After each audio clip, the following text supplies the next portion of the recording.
Is there an etiquette to like, for example, if you're drinking a beer, it's not etiquette, but you cheers, but if you don't make eye contact with them, there's some. Oh yeah, no, I mean, there's no etiquette. Not to it. really. Okay. No, just like drink the coffee like the coffee. That's all. I mean, my 21-year-old, he likes to sleep in. How is this? It smells all right. It's amazing, but like you know exactly how it is, don't you? I still get the preview roasts from Blue Bottle, but I just moved, so I didn't get the preview roast for this Columbia. For this one. But I know this region, and for this one. I know the buying and stuff like that. Do you want a cup of coffee? You want to, Okay. It's amazing. I appreciate you doing this. Can I ask you? I don't want to ruin your hair. No. I decided that I would just chop mine off. A little wild. Yeah. So I didn't have to deal with it. Can you hear me okay? I can hear you. Am I loud? No, you're perfect. Okay, awesome. You've got a newscaster's voice. So you're saying you get the early. Oh, and can I ask you just maybe move this up a little bit closer to you? And you can move it up. It adjusts however you want. Fancy. Yeah, like this thing. Exactly. All right. There we are. So they still send it to you? Yeah, I still, I've moved, so maybe they still do. They used to, but I moved just a few weeks ago, so I'm sure it'll catch up with me. But so I haven't had this coffee from the preview roast. They usually send me the single origins that come, which is nice to still be kind of in the loop of what they're buying, what I'm tasting. Do you still, so you've sold the company, obviously. Yeah, I mean, I was a minority owner. You sold 60, 70%? It was all of it. The first Tranche. transaction was 74%. Okay, to Nestlé. To Nestlé, and then there, that wasn't my expertise. Is like all the deals and stuff like that. So there was a sale. 74% was October of 2017, and then a year or so later was the rest. But it was inevitable that the rest was going to sell. That makes sense. And how much, just going back to them sending you coffee, like, do you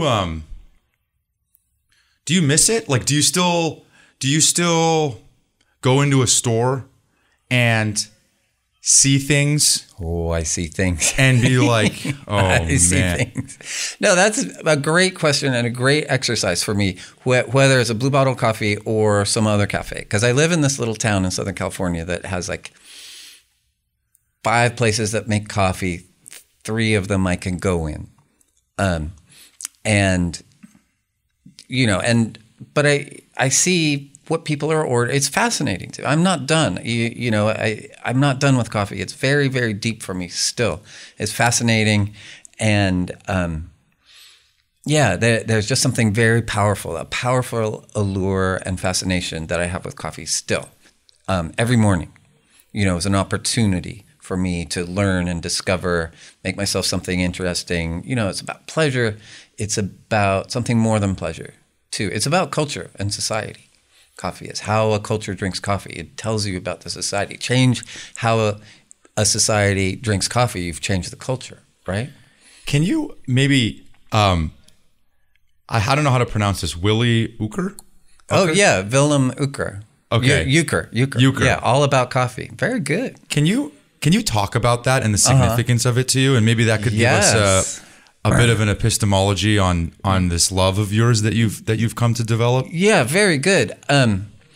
Okay, so that book came out. You read it more recently than I did, but it came out like in the 20s, right? I think early 30s. Yeah. And when he says all about coffee, he means all about coffee. There is deep history about how different places brewed coffee, how different places consumed coffee. There's this bubble that we're living in still in the West Coast, especially the United States particularly, that talks about waves, right? The first wave of coffee in that kind of form of talking about coffee was like post-war canned coffee. And then the second wave of coffee was the Peet's, the Starbucks, dark roasted, purveyors of coffee like that. And then the third wave, as though we're on the peak of this pyramid, were people that were interested in lighter roast, brighter flavors, single origin coffees that are more expressive of terroir.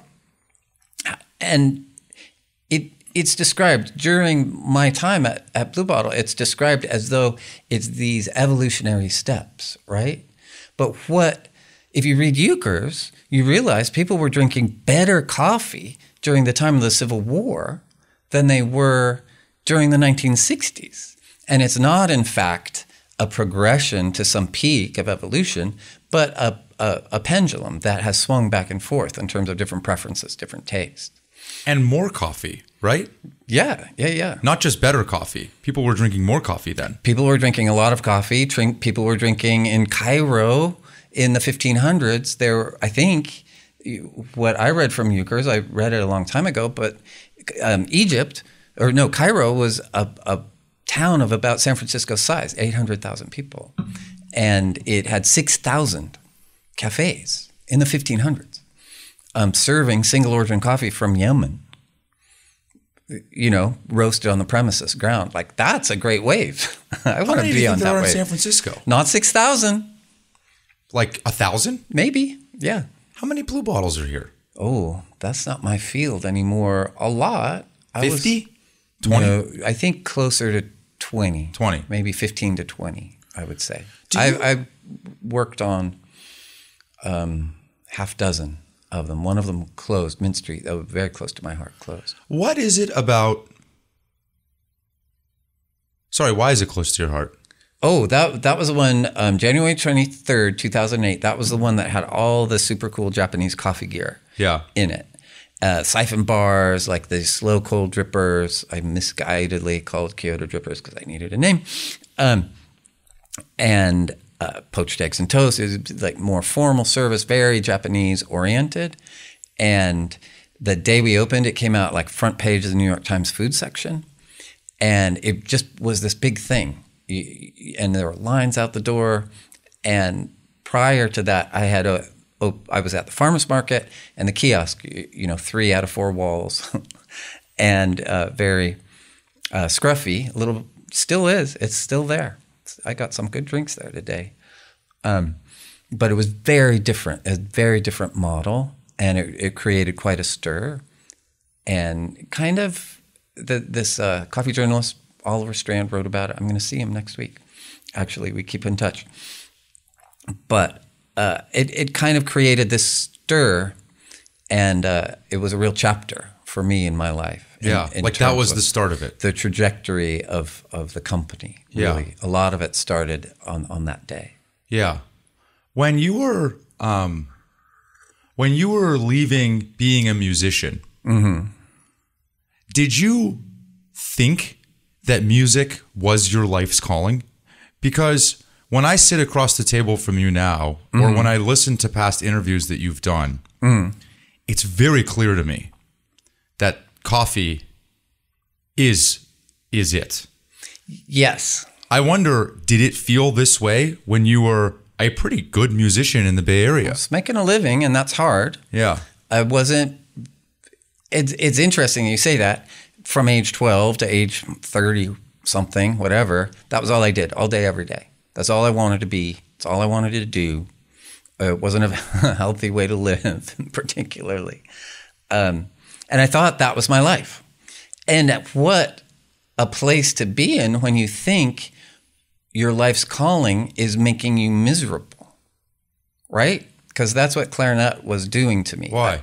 Because I was good enough to get the jobs I wanted, not good enough to get the jobs, good enough to get the jobs I didn't want.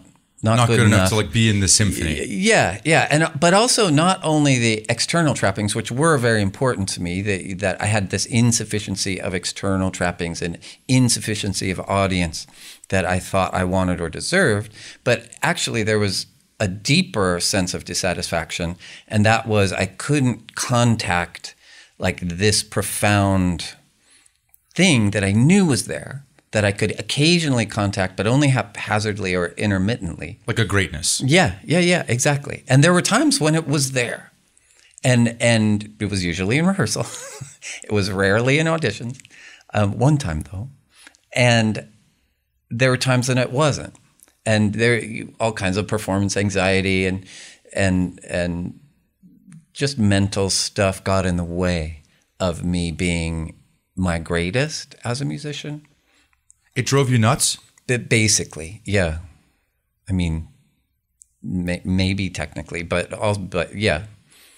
Yeah, it was not good at the Meaning end. you're just toiling away on the clarinet. Yeah. Trying. Yeah, anxiety, depression, OCD, like all of those things. Because I've talked about this before, what people think that classical musicians do is they show up in their tuxedo and play a concert. But what really classical musicians do is spend a lot of time in a room by ourselves, being confronted by our inadequacies and chipping away at it. And if we're lucky, being a tiny, tiny bit better at them at the end of the day than we were at the beginning of the day. Do you think this feeling was made worse or because of the idea that it was your calling? Meaning, if you imagine an inverse world where this was a gig and it was something that you enjoyed doing, but it's not what you do, would that have changed the dissatisfaction that you felt? Perhaps. I mean, I've known classical musicians that were much greater than I and much more miserable than I. And I've known classical musicians much greater than I that where they're great, it's just like have this sense of ease about them, which I've always admired, envied at the time, now admire, thank God. So I think it just depends. And have you ruminated at all? I'm super curious. I have ruminated. Oh no, I know that, but on this idea of someone, like, you know what strikes me is when someone that's world class at something has all of the adoration of all the people that want to be world class, and the people that are striving are miserable because they want to go be excellent. However, the person that's excellent is equally as miserable. Yes. Yeah, have you misery is very democratic company. Yeah, it doesn't really have a bar in which, okay, just do that thing and then I will relinquish my grasp. Right. That's not how it works. Right. Was there when did you finally decide that music wasn't it? It had occurred to me with growing momentum. In your late 30s? Yeah, or mid-30s, 33, something like that, around the time of the turn of the century. And the .com thing happened, and some of my musician friends were hired by this musical .com. Apparently, there are some things that Stanford grads couldn't do. Imagine that. And so they were hiring actual musicians for this musical startup. And they were hiring one person from every genre, a jazz person, a world music person. And I knew the world music person, and I got hired as the classical person. And that was kind of a way out for me. I had been fascinated by coffee for a while, roasting coffee at home on a perforated baking sheet, as I've talked about. And it was in me that I wanted to do this thing with coffee, and this let me leave my past, really, just this like cloud of associations I had around music, and do this thing that seemed kind of mindless. It was interesting though, because I'd never gone to an office before. It was always rehearsal, freelance, teaching, that kind of stuff. So I hadn't gone to an office. Just the concept of team meetings was fascinating, just like the people, because I'd only known like this was at the music startup. Musicians, right? So there are these people, like somebody said, like, America, I'm in biz dev. And I was like, biz dev? Like what? Like, can you tell me what that is? Oh, business development. Tell me how you develop the business, Eric. So just like I didn't know anything about most things. Yeah. I knew a lot about this very, very small thing. Yeah. And when was the first endeavor towards building coffee as the next? Oh yeah, it was like all of a sudden. So we were the squirrels in the cage, right? We were the technology. Yeah. These musicians that would do this very cursory musical analysis of these songs that were pumped into our headphones, Yeah. one after the other, every 30 seconds, every 45 seconds. We analyze them. They populate a database, and that was the proprietary thing that this company, Mongo Music, used. So if you like this song, That's pretty cool. then you might like that song. Yeah. And so we did those things. And then anytime somebody from outside came, we had to turn our computers off because nobody must know what they were doing. Then all of a sudden, these guys in like polo shirts and tan pants started coming around more and more. And then all of a sudden, we were bought by Microsoft. And they threw what seemed a lot of money for a musician to have us move up to Seattle. And then their process was... Did you move? Yeah, totally. Because I felt done. Yeah. I felt done. I had managed to buy a house with my ex in Oakland. And that, like as a musician, that was really hard. Took a lot. So we rented that, moved to Seattle, worked there, and then they hired these digital sound process. This is so funny. I haven't talked about this in a long time. These guys from Apple who were good at digital sound processing. I found out that's what DSP stood for. And then they figured out how to automate what we did, and then they laid us off shortly after September 11th, and then moved back to the Oakland flat, and it's like, I'm going to start a coffee company. And okay, but between moving back to Oakland, did you start soundboarding with your friends? Like, hey, I'm going to start a coffee shop. Did you? I didn't want. Did you need to build up to conviction? No. There was like, I knew I was going to do it. I didn't want anybody, because classical music is a very mentor-driven field. Right, you have your teacher, you study with your teacher, and then there's the conductor. There are these authority figures, and it's very deep in that culture. It can be wonderful, it can be messed up, it just sort of depends. I was lucky, I had two really just powerfully inspiring major teachers. So, but I didn't want that. I didn't want to talk to anybody about what I saw. I didn't want to ask anybody what they thought. I just wanted to do this thing and do it. And I didn't want chatter about it.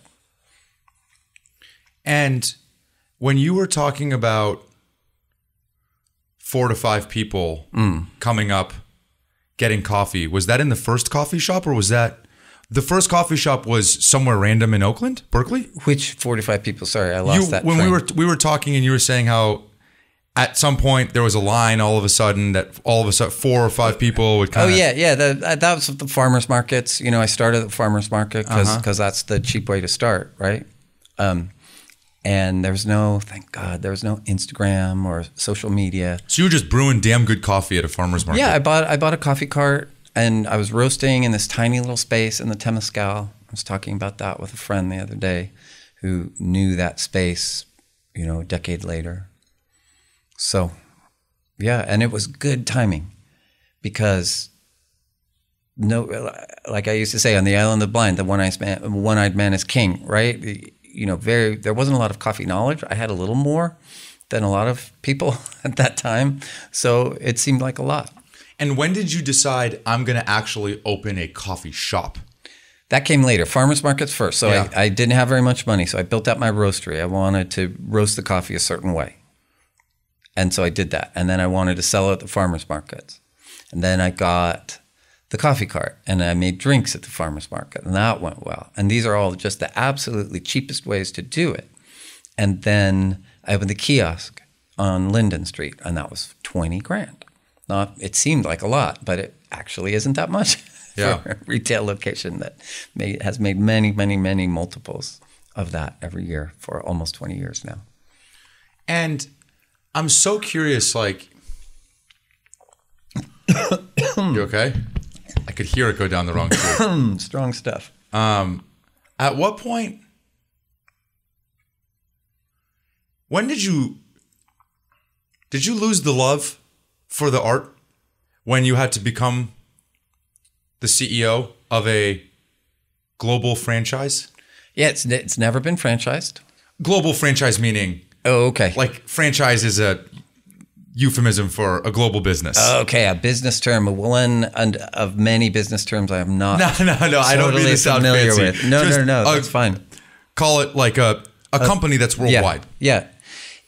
It was fun until it wasn't, and the whole CEO thing. I think about that. It was really like that was a moment because it was really fun. Making cafes for me was really fun. Like seeing a cafe in my head, in my imagination, that didn't exist in the world, and building it, and seeing people embrace it, seeing it be busy. That was really satisfying for me. The creativity, working with architects, thinking about like what should the menu be like, how does the architecture support the experience of having a coffee, the first touch, just thinking about what a doorknob should be, because that's the first touch, cafe, right? You think about that? I did until until I didn't have doorknobs to think about. Right. Yeah, I remember standing this beautiful cafe that opened on 40th and Broadway in Oakland with architects and like rubber stripping or leather, and just thinking about what that first touch was in Tokyo, the first place that opened in Tokyo, kind of like a broom handle. I forget the species of wood. It was not maple, but, because that's important, right? That's the first touch. So thinking about things like that. And, if I'm going to spend an hour of an architect's time about a doorknob, just think about the other stuff. So it was important. But also it was gratifying because my fussing over these little details of experience actually translate. Like people got it. They didn't think, "Oh, I love that place. Have you seen their doorknobs?" But they accrete. These micro moments of experience accrete, and the thing I was selling in these cafes was not the coffee. The thing I was selling was the experience of having a delicious coffee, and I was pretty good at that. Not perfect, but pretty good. And I was getting better. So that was fun. I liked that part. And then, and then investment came in. It was 2012 to 2017 is when we got these investment rounds. Mm-hmm. And maybe you would know this better than I. From fancy VCs too. The Index Ventures down the street. I remember board meetings with Mike Volpe and Tony Conrad. I learned a lot about what a board meeting was. And so, yes, there maybe has never been a better time to raise money during those years, but also there was so much growth and interest in the company that obviously people thought there was a way, if Starbucks could do this, then maybe Blue Bottle could do that. Did you ever have ambitions to do that, though? I was ambitious. I wanted to grow. I could see San Francisco, perhaps now, at least at that time, was interesting because there's obviously a celebration of people who do well in tech and sell their app or sell their company. Mm-hmm. But it can be quite small-minded when it comes to their food artisans. They don't like their food artisans to be too big. Mm. And I could feel that constraint, that sense of judgment in the food world early. And so that's why I wanted not to have all my San Francisco eggs or all my business eggs in the basket of San Francisco. And that's why I really like New York and I saw opportunities. That's why I opened in 2010 in New York. And I'm glad I did. It was the right move. But I remember after opening in 2010, the opening went really well. Once again, food section in the New York Times. Friends in New York were like, "That's amazing. What are you going to do next? This is incredible. What's next?" And then I remember one person, a customer or something, when I was back after New York. Oh, I heard you opened in New York. It's like, yeah, it went really well. It was busy. It's a nice shop. And he said something like, oh, how many is that now? As though there were an answer that would be too much. You know? I don't know if that's still part of the food culture in San Francisco anymore. I haven't been part of it. You think that's San Francisco specific, not because you curated an experience and a product that was so unique that people felt a real affinity to it? I think both of those things are true. Maybe, yeah. Yeah. I mean, I was lucky that a lot of people were really into what I was doing at that time. And there's this sense of, you know, when your favorite band signs a major label contract. Yeah. That same sense. Yeah. I think that exists more deeply in San Francisco than perhaps other places on the West Coast. What is it about coffee shops? When my mom walks by a coffee shop, she'll look and then either we're walking in or we'll keep moving. And most of the time we'll keep moving. Oh, that's fascinating. And so there's and then of course when we sit down, there's a specific, like the product has to be exceptional. It's both the experience and the product. Right. Like both of those things have to check boxes. And my mom might be the extreme version of this, but I don't think that's unique to her. Meaning you romanticize about the Parisian coffee shops. And what you think about is not just the great cup of coffee, but also what it feels like to sit on the corner of the sidewalk. Of course. Yeah. And what that means. What is that? Is that when you talk about the doorknobs, is that what you mean? Is recreating that almost wanderlust that someone might have about sitting and just enjoying that experience? Like, is that, like, what is it? It seems almost, I wonder if it's unique to coffee or not. That's my question. I think it could be. Let's unpack that. That's very interesting to me. Let's first, most importantly, let's talk about your mom. What does she like in coffee? What does she order? What kind of cafes does she go to? Where does she live? She is from the Bay Area. Okay. She lives in San Diego now. Okay. She orders, like, it has to be very hot. What is it? My mother was like that. It has to be very hot. She likes it poured straight out of the coffee grinder, not into another thing, but straight into the mug. I think she likes the sequencing of the water and the espresso or the coffee to be in a certain order. And then, you know, obviously a certain type of milk if it's a latte or something. And then the coffee shop is more about a feeling that she gets. And there's no, I don't know if you can put your finger on, I don't know if she could actually describe what that feeling is. Interesting. But what did she like? Where did she like to go when she lived in the Bay Area? I won't be offended if it's not Blue Bottle. I'm just curious. Jane, maybe? I can't remember. I don't know. I was pretty young. Okay. I was pretty young. But it's always traveling when we go, like when I see these coffee shops with her now. Oh, interesting. Okay. That's fun. Yes, there's a lot to talk about with that. So first of all, coffee is unusual, different than other culinary things because we have it every day, right? And you don't say like, oh, well, this is how I make my soufflés every day. And therefore that person who's making souffle is not doing it quite right.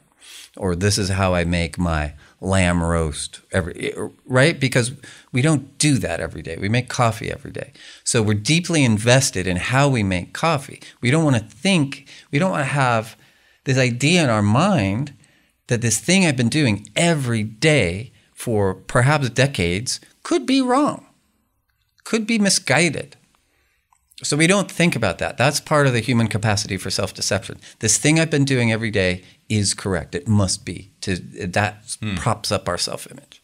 So that's why, one of the reasons I believe people have such strong feelings about doing coffee a certain way, even though sometimes it's terrible, you know?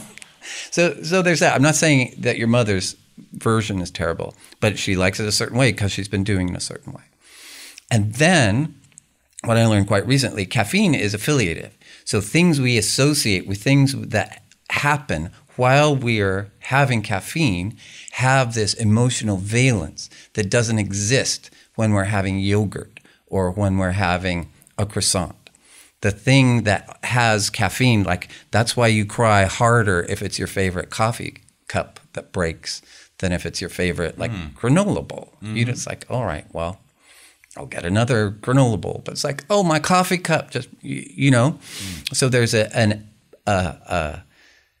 affiliation that happens. There was a study I was reading about, I don't know how the French did it. They did it like on children with different yogurts, and the kids ate the yogurt. One of them had a tiny, tiny bit of caffeine.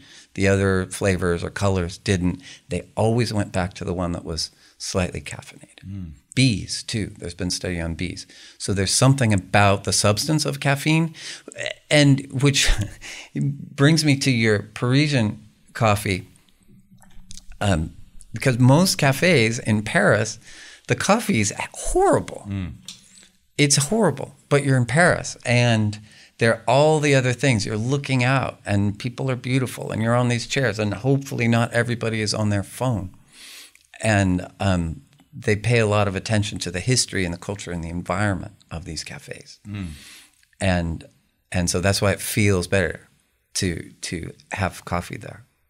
I wonder, like, do you have an opinion or a perspective on Probably. whether product or experience matters more?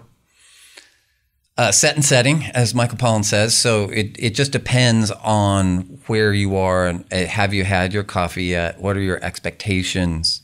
You know, if you're in Paris and you're in a great neighborhood and beautiful people are walking around and it's taking a while to find this one place and you kind of feel accomplished because you found that one place, then of course you're going to enjoy that coffee, even though the milk is like, you know, Tetra Pak milk and the coffee is, you know, from some espresso machine that hasn't been cleaned since, you know. So I think the experience matters a lot when you're away from your familiar surroundings. That's why people talk about cafes. Like when you're out of your familiar environment, the affiliative quality of caffeine is more powerful.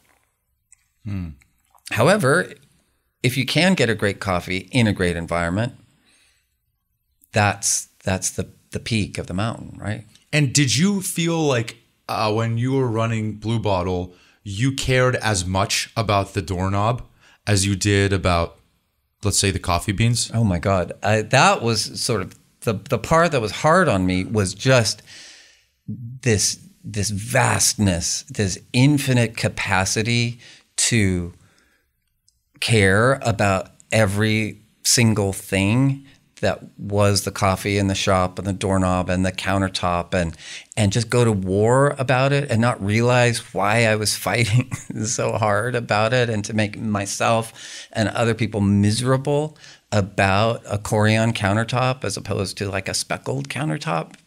You know, so I had an inexhaustible reservoir of deep possibilities of dissatisfaction and the ability to just go to battle about the most trivial things. Do you think that dissatisfaction rubbed off on the people that worked with you? Sometimes. I think about it now. I'm very close to a handful of people at Blue Bottle that I cherish very deeply. And you know, I was just not well equipped to be a boss because I didn't like being told what to do. And I just assumed that everybody around me shared that. They didn't want to be like, that's demeaning to tell somebody what to do. As it turned out, employees like guidance a lot of the time, and they suffer. Ambiguity breeds anxiety, and they suffer. So maybe about 1 out of 10 employees, direct employees that I worked with, were benefited from my obscure enthusiasms and deep passions, and benefit and change their lives for the better. And then the rest of them, there's this sort of spectrum on how hard or unpleasant I think it was to be around me during that time. I've apologized to a couple of them and gotten a very nice acceptance from that, actually. And I wasn't demeaning. I didn't yell or use profanity. But it would be something like anything. spending an hour with an architect going over a doorknob. Yeah, Something like that. Or just I remember just the world ended. Like this was at a time after the investment came, and Series A. Series A, and we hired this perfectly nice person that used to work at a tech company, and she was like, "Okay, we've got to buy Facebook ads." I was like, "Oh, really? How much does that cost?" And X number of thousands of dollars. Like, well, that seems like a lot, but it's, so that's what we got to. So I wanted to see every Facebook ad before it went up. And that was the expectation. Every utterance of the company, I wanted to see. If I couldn't write it myself, and it was at a scale where I couldn't write every single thing, I wanted to see it. Because I thought point of view, having a clear point of view had benefited the company. And I see it all around in retail, not having a clear point of view, how it just seems muddled and insignificant. And so one time I was like looking, it's when I was on Facebook, I looked on Facebook and I saw that they had, this woman inadvertently had misspelled or used the wrong sense of principle. Instead of P-L-E at the end, P-A-L at the end. And I was mortified. It was like, oh my God, like the entire 10 years of being the ship's going down. Of being a literate company. And that's ruined right now because somebody didn't show me the right thing, because it's not going to show up on a spell check, right? And I heard that she cried after, which made me feel horrible. And at the time, I was like, well, maybe she should take it seriously. But I realize now that was, overly controlling and not good management and all of that. But that's how I felt. It was exhausting. It was exhausting to feel that way every moment of every day, basically. When you say exhausting, what do you mean? Just physically grueling. Emotionally or physically? Oh, emotionally. It's hard for me to tell the difference sometimes. But at the time, I was much less healthy. I have had my midlife health reckoning February 14th, 2018. So I've changed a lot physically. And at that time, it was like a decade in of tasting menus and not being very active and small kids and relationship tensions. So it was all part of that. The thing about me and Blue Bottle, and I realized it helped the success of the company, but there was a very close identification that I had with the company that the company had with me. Did I think up Blue Bottle coffee or did Blue Bottle think up me? It was very unclear in my mind sometimes, and that's not a healthy way to live. And that's how I lived for quite some time. I'm glad. It feels freeing, just to wish them well, to be excited about some of the fun things I did with the great people that I did it with. Did people not encourage you to get I suppose our parlance, like a COO, someone to run the business? Oh, that was... So that you could be the artist? Yes. And that gets said a lot in creative businesses. Yeah. And sometimes it works. In my case, it didn't, because my part of that dysfunction was that I didn't feel like I had an eye-to-eye agreement about what sort of the best creative parts of Blue Bottle were. And then I don't think I had people that really, they had the businesses back more than they had my back, really. And in those days, they were very good at what they did, very successful, and we had a good exit, that word. I've come to think about that word a lot since then. But yeah, that was the talk. The talk was like, you just do the creative stuff and let us handle the rest. Right. as you were burning out. Yeah, I don't think the world works like that, though. What do you mean? It takes a lot of self-awareness and self-knowledge for somebody to think that they're not creative in this world. And I did not have people around me that had that degree of self-knowledge at that time, I think. Right. They had many, many skills, but that was not one of their skills. Sorry, what do you mean you've been thinking about the word exit a lot? Oh, I think about words a lot. But exit, in your world, obviously exit gets used quite often, right? As a positive connotation. Yeah. And it gets used as a noun, right? And great exit, James. Oh, amazing exit. All these. When we have our exit, it's used as a noun in your world, and I heard it. I was interested at that time that it was being used as a noun, but what people don't say is for me anyway. It's a verb, and I had to really think. Nobody says okay, exit's a verb. So what are you going to do after this exit? There's a lot to prepare for after. If I've felt so deeply about something for so long, then to be exiting from that, it was a much more resonant emotional experience than I was prepared for. I thought it was just a thing that happened, a moment, but it's really a process for me. And I think other founders in my position or similar positions could do well to think about that. How are you using that word? What was the lowest point was it towards the end or was it towards the beginning in your journey at Blue Bottle? Lowest point, I think,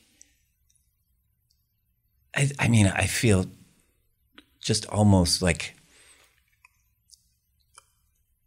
it seems weird to complain about so much success. Sure. Yeah. So sorry, everybody.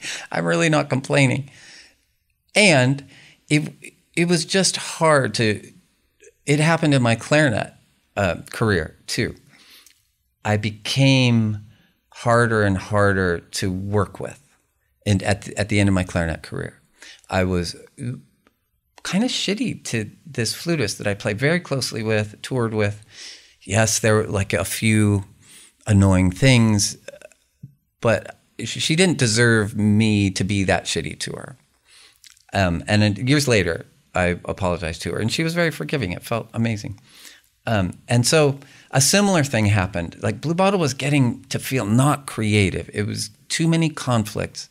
And for me, there was too much at stake, right? Because I just want to pay my bills as a clarinet player. And then all of a sudden, these investment rounds coming, and they're saying the valuation is this many millions.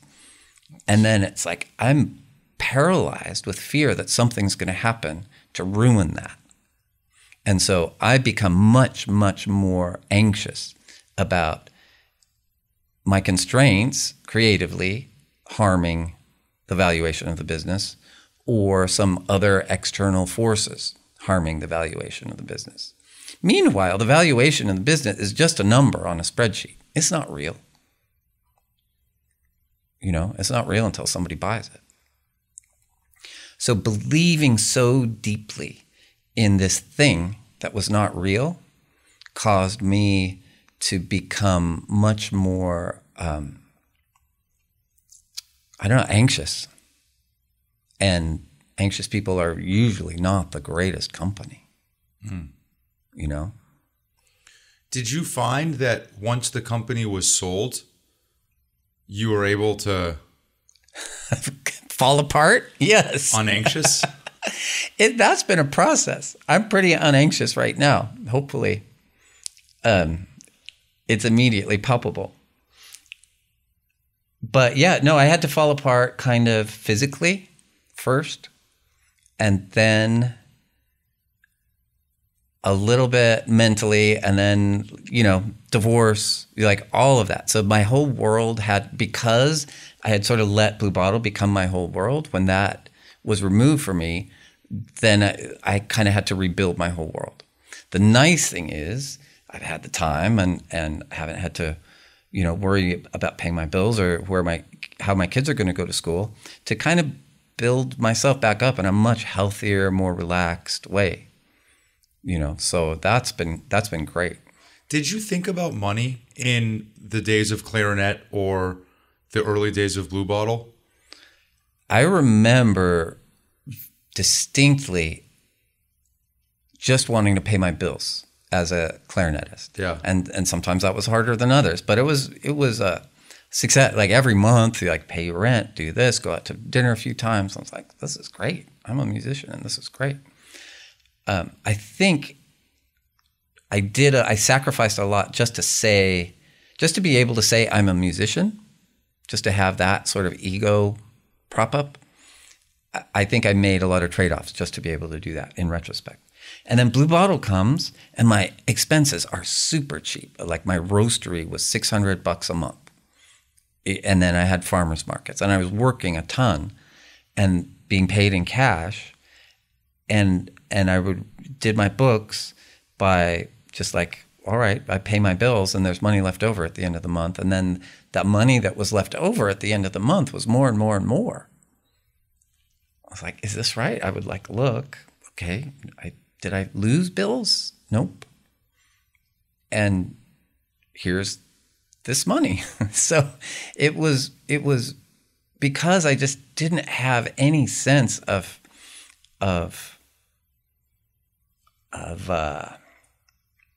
expectations about what I should be getting. I didn't go to law school. I didn't know that lawyer's getting this much, that lawyer's getting that much. It just seemed providential. Mm-hmm. And Blue Bottle was profitable for the first 10, 11 years. In some ways that, if I could say it, the ego of the musician that you talk about, yeah, almost ultimately got manifested towards the success of Blue Bottle. Yes. Everything I wanted but didn't get as a clarinetist, I got a thousand times. Like going and doing the tastings. Yeah. All of the high life. Yeah. 1,000 times over as a coffee person. But, it was not art with a capital A, but it was lowercase. It's to make something beautiful that moves people is still, to me, a creative act, a deeply creative act. But it was a minor creative act rather than this major thing like Bach or Mozart or Messiaen or whatever. Did that stuff ever get to your head? Meaning, did you start rolling with different crowds or doing different things because of your status in society, if you will? The people that you got to know, the restaurateurs that I'm sure wanted to know you. I was very closed off in terms of connecting with people. I liked the 90-second friendship that a barista has. When I was working farmers market, I liked that. And then you make a drink and it's gone. I think I was kind of fearful of being close with a lot of people. And so I was very sensitive when people wanted to sort of be close to me for what I thought were suspicious reasons, which happened not that often, occasionally. But I think now I have some friends that from those days that live in San Francisco that I'm actually much closer with now, post Blue Bottle, post sort of my reckoning about how I've spent my life during that time. When you walk into a Blue Bottle, do you walk into them? I just went to the Linden Street kiosk with my 3 kids today, one of whom is named Linden. And what did you think today? Tell me your stream of consciousness. Oh boy. Well, I got a really good espresso. Hayes Valley espresso. That's a really pivotal taste in my life. Then somebody asked, do you want it in ceramic? You want it for here? I was like, yes, I do. And it was good. And the kiosk is a little bit like the portrait of Dorian Gray of Blue Bottle Coffee. It gets more and more beat up and everything, but it's still there. And I like that there were a few people there. my process over the last X number of years, 7, 8 years, is trying not to see things critically that should be better or that I would do differently, or like that's not my job anymore, is to try to improve, air quotes there with that word, Blue Bottle Coffee, because that's something I've had to relinquish. And it's still a process. In Japan, when I go, it's much the Tokyo version of Blue Bottle Coffee is much closer to my image of what I would like Blue Bottle Coffee to be. So that's very satisfying to walk into a shop that I might have had a hand in designing, see some of the team, same team, pristine food, like a lot of people ordering for here. This idea that coffee needs to be frictionless, like a sweet green, is not part of my image of coffee. Or if it is, I feel like it needs a completely different format. It needs to look and feel very different.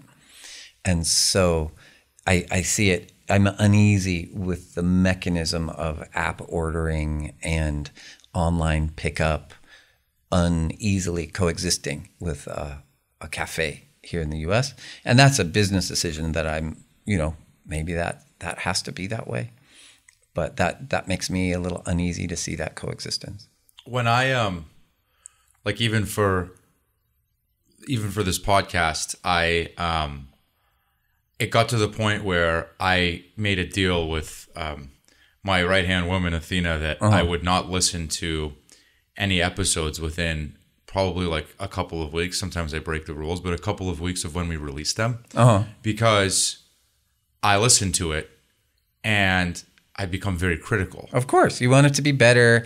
And instead of hearing the things that went very well at the first pass, you're hearing, that was me as a clarinetist, not in coffee, but as a clarinet, very dysmorphic. Anything I would hear, I couldn't listen to a recording of mine for years.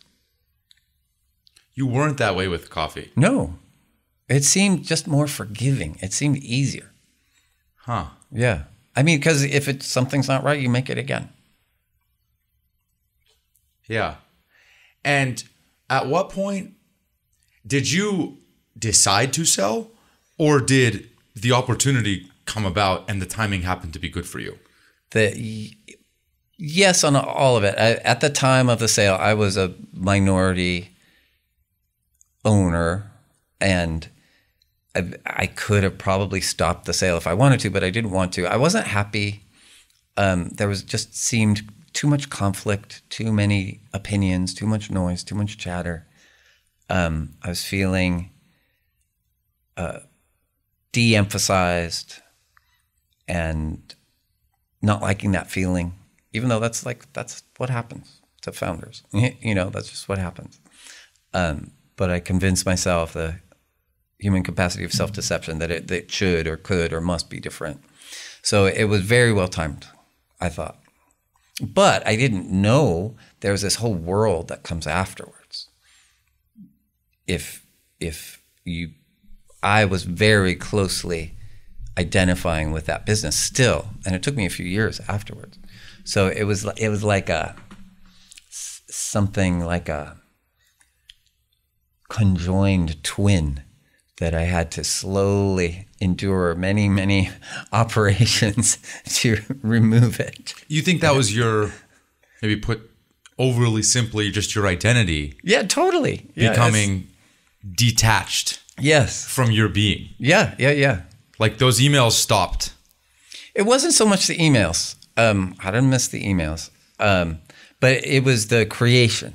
It was the logo should be there. Oh, that should be smaller. Like, no, that's not the right building. It just like, I can't believe that countertop instead of that. It was the decisions around experience that I think were more a part of my identity. Yeah. And how long did it take from when you sold to the detachment? Do you know Zeno's paradox? No. Zeno was a ancient Greek philosopher, mathematician. His paradox was like, how is it possible to go anywhere because at first you have to go halfway, and then you're halfway, and then you have to go halfway there, and then you have to go halfway there. And so how is arriving anywhere possible? That's the short, inelegant way of Zeno's paradox. So that's kind of how it feels sometimes. There's still, like, I'll get triggered a little bit, then I'll go swimming with my kids. I like to do Muay Thai, so that's been really helpful. Were you thinking about the money during the transaction? Like, do you think, maybe put a different way, do you think the money, it was $700 million. I mean, yeah, I saw a small percentage of that. It's still a lot, you know. Small meaning like in the many millions, right? Yeah, totally. Yeah, totally. Many millions, I assume. Yeah, ish. Yeah. But you did take on a bunch of money too. Yeah. No, that's how it works. I'm not complaining. Yeah. But yeah, I guess you're right. You did raise like $100 million, right? So many. I don't know. It seems like a lot. Yeah. What, like, did that mask the feel? Like, maybe what I'm trying to say is during the exit, you clearly weren't thinking about what that detachment process would be. No. Were you thinking about like the money and what you were going to do? And no, totally. It represented that there was a lot of ego around that because, you know, to have the best exit in specialty coffee at the time seemed important. So there's a lot of ego. People use money to measure, as I'm sure you see every day. So there was that. There was this delusion that I was thinking like money would solve problems with like my family and you know, that I was somehow working in this catastrophically unhealthy way for my family, right? You know, which wasn't true, but I had convinced myself it was. Like everything will be better once we sell and, you know, done and victory lap and all that kind of thing. Mm-hmm. So it is a very common delusion. Yeah. You use the phrase human capacity for self-deception. More than once, I suspect. Can you explain that? Because it really resonates. Oh, yeah, it's true. I see it all the time in the world, and it's proven. It's by whatever sociology or whatever. People have an ability to hide the truth about themselves from themselves. And that causes us to do sometimes heroic things and exceptional things because we've been able to carve out this little delusion and consider that our identity rather than see ourselves for who we are. When the deal was happening, did you think you wanted to? Was there a world where you'd stay really engaged? That they asked me to. That was part of it. Nestlé. Yeah. I wanted to be wanted. Mm-hmm. I wanted to seem important. That was still important to me. So that was the conversation. That of course, you know, we want you involved. Like da da da da da. I think it's unusual for founders. Sometimes founders are just like, thank you. I'm out. I didn't have it in me to make a clean break. It's still not exactly clean. I'm doing this very interesting thing, and you know, I'm skeptical of my own motives for doing that sometimes. But I love it. That coffee service. It's this is the coffee tasting. Yeah, it's quite beautiful, and the people I work with are extraordinary and inspiring. The spaces I get to work in are quite beautiful. It's like an omakase for coffee. Yeah. So I've sort of derailed from the question. What was your question? The question was, I forgot the question. What was the question? Oh, the question was, did you want to stay associated? Yeah, I did. It was important to me to have a good relationship, even though it wasn't mine. Yeah. It was to feel like I was participating in creating this next chapter, even though I didn't have to. Yeah. You know, so that was important too. And there are little decisions along the way I've been able to do. For a while, the first couple of years, my job was like dead Yoda. I could sort of materialize and, you know, move things with my mind a little bit. And now it's very clear. I do this coffee tasting, talk to a few people. When you say question your motive, it's like maybe somewhere deep down, this is your way of continuing to stroke that identity and ego. Yeah. Yeah, that makes sense. Yeah. Do you feel guilty about that? This is not the podcast I thought I was going to be on. This is fun. Do I feel guilty about that? No, I'm living a much better and healthier life than I have ever in my life, and those sort of shadows of self-doubt don't rule my life anymore. So I'm interested, I'm curious when those feelings come up, and I'll just let them come up. Do you have... Coffee is still your love. Is that fair to say? Yeah, it's fascinating. I love cafes. I love, the act of making it, the tastes that are possible, the learning that can happen around it. Where do you live now? In a little town called Ojai. Oh, yeah. We talked about this. Yeah. Okay, in Ojai, let me just ask you, are you going to open a coffee shop? No, not in Ojai. Why? I was texting with this guy that, as a friend, he has one of the most charming, newer style cafes in Paris. And he's deep into, he has one cafe, it's open 5 days a week. It's really good. It's really good, charming, beautiful, well-executed coffee. We were talking about sort of the current state of coffee, and a few newer competitors have opened nearby. And he brought up this question, it's like, is it really my life's work to figure out how to make a better iced oat latte? Is that his calling? And if I were to open an Ojai, no slur on people who like iced oat lattes or the coffee clientele of Ojai, that would be sort of what I would have to do. Yeah, that makes sense. And I don't know if I want to do that. Yeah. Yet. Okay, so then let me reframe the question. Will you open another coffee shop somewhere? Yeah, there's 3 cafes that are very different that I see in my mind, finally, after all this time, that don't exist in the world. It's 3 sort of models, and I'm fascinated by them. What are they? It's kind of a long story. But one of them particularly is interesting, especially in the context of United States coffee.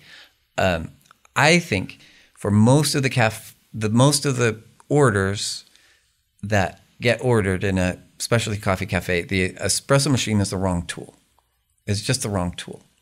And all the grinders, the espresso machine, people are trying to solve a problem with tools and techniques that don't fit the contemporary version of that problem. For most coffee orders in the United States, this is the paradox of specialty coffee in the United States, that never have so many high-quality coffee beans been roasted so well and served in such insignificant amounts under drinks whose ingredient list and calorie count is ever growing. Right? That's weird to me.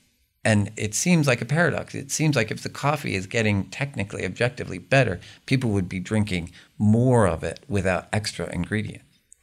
But they're not, in fact. They're drinking less of it.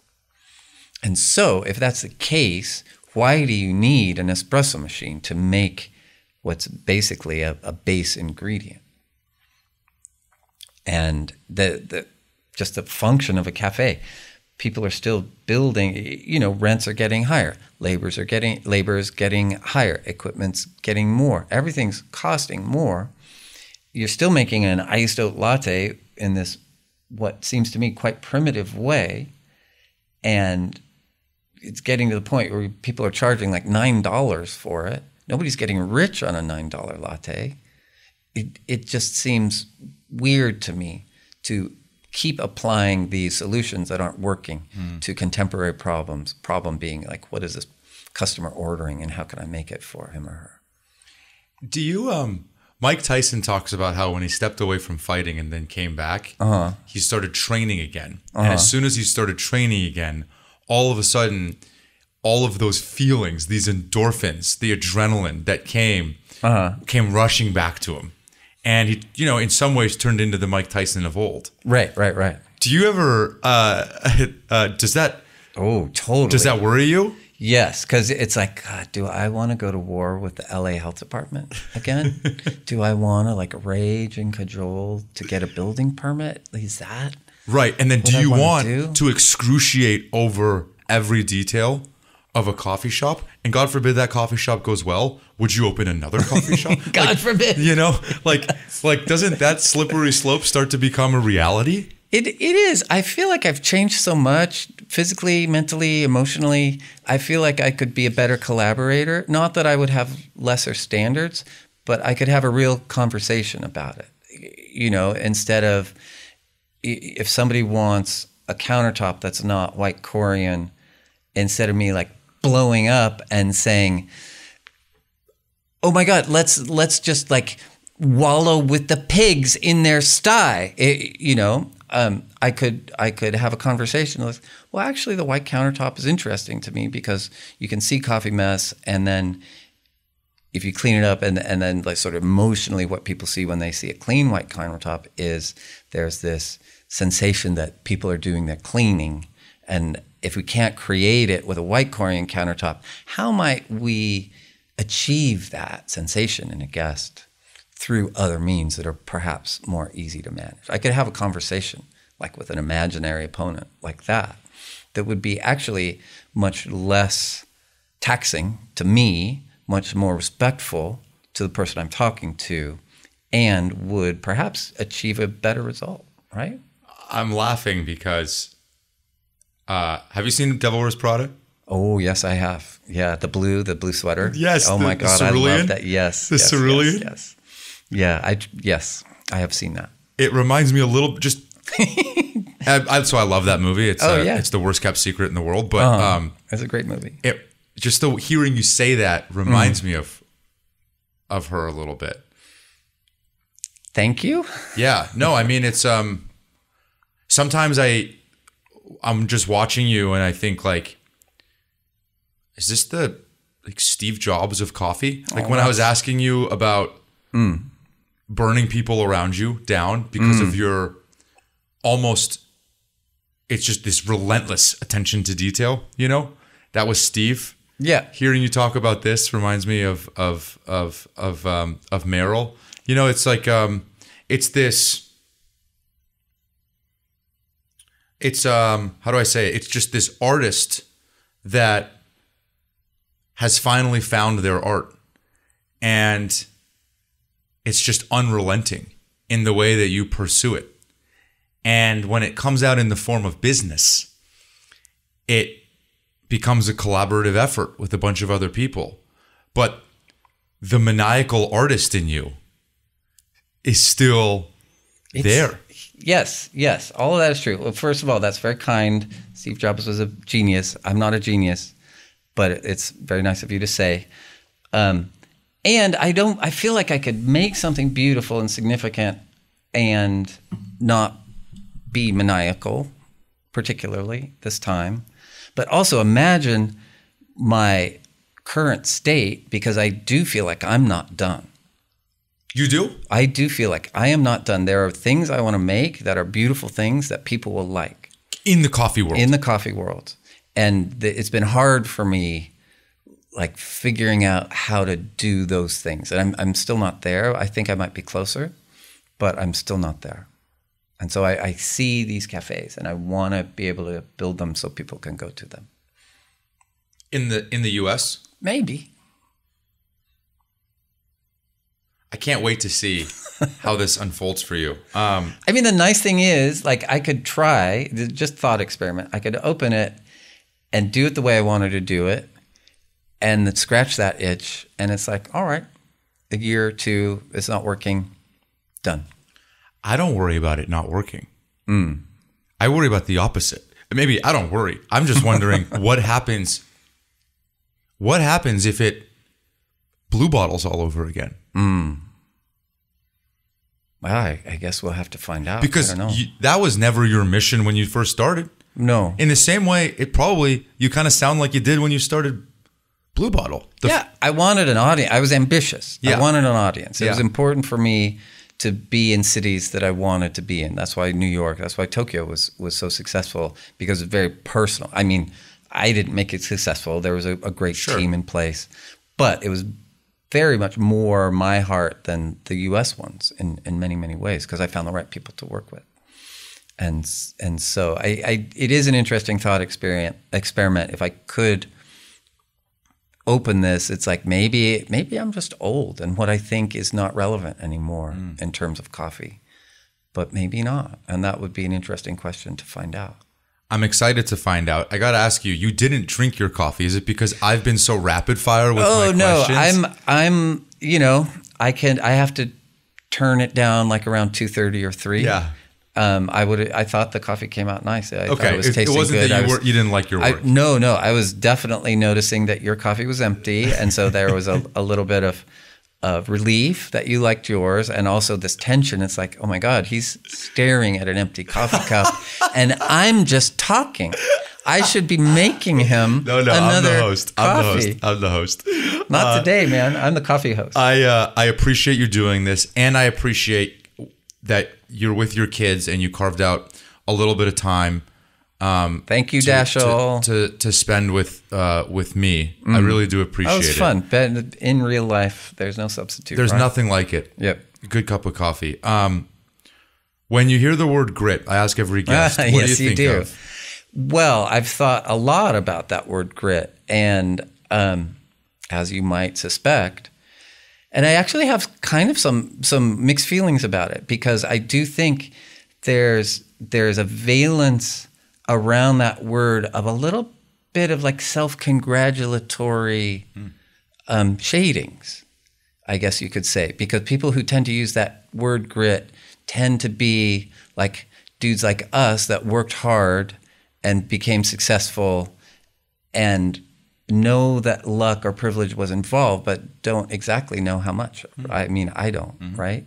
And if you read, is Amy Duckworth, right? Angela Duckworth. Yeah. She wrote that very interesting book, but some follow-up studies that I've read about, like it's kind of subject to confirmation bias a little bit. So I think my hesitancy around that word, I'm not trying to impugn the very foundation of your podcast named grit, but my hesitation around that word, is it a kinder bit of social Darwinism? Like if only people could work harder, they could be more successful. I think it's so interesting. I think of grit, I think the conventional understanding of grit is this hard work thing.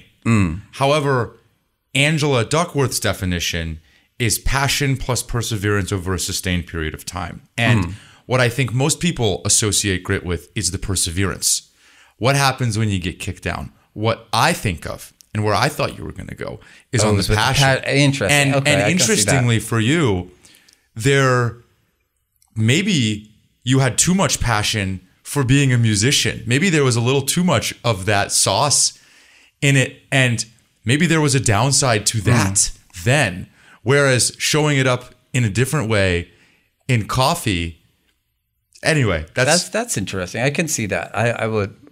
Also, there's this word grit that is measured in the sort of the thing that rubs away on sandpaper, right? And what I think is interesting about that word grit that I was thinking about too was you are scraping something with something kind of harsh over and over again, and yet if you do it correctly and the amount of grit lowers, the number gets higher, you get a smoother and smoother and harder and more reflective surface. So I was thinking about like the industrial definition of the word grit, and the word, as I learned, comes from Old English, which just meant dirt or dust, which also I thought that was an interesting